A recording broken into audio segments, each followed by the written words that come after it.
Abiana, ano nangyari? Wala si Dorfina sa silid niya. Nilisan na niya ang palasyo. Si Camila lang ang may hawak ng susi. Si Camila. Hanapin ko si Camila. Si Camila.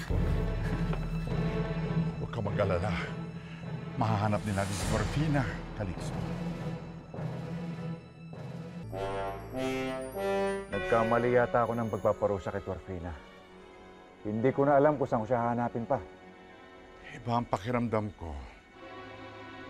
Bumabaliktad ang lahat ng tapat mong lingkod sa kaharian.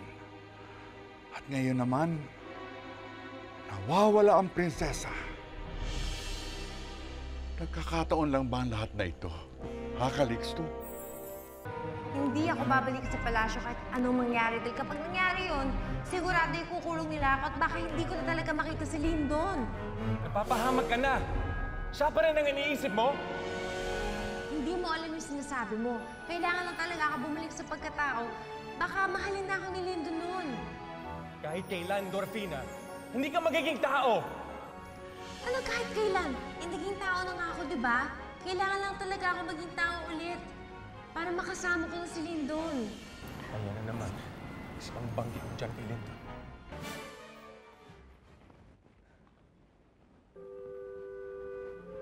Hanggang ngayon, hindi pa rin nahahanap ang anak natin, Abiana. Malaki ang posibilidad na nasa labas na siya ng punso. Kung nakinig ka sana sa akin noon, kung hindi mo kinulong ang anak natin, hindi mangyayari ito. Hindi mo nakita kung gaano katindi ang galit ni Dorfina sa atin. Ginawa ko lang ang sa tingin ko ay tama, Abiana. At ito ang tama? Nawala ang anak natin? Umalis na siya. Hahanapin natin siya. Hindi ako titigil hanggat hindi ko siya nakikita. Gawin mo yan, Calixto. Dahil kapag may nangyari sa anak natin habang wala siya dito, hindi kita mapapatawad.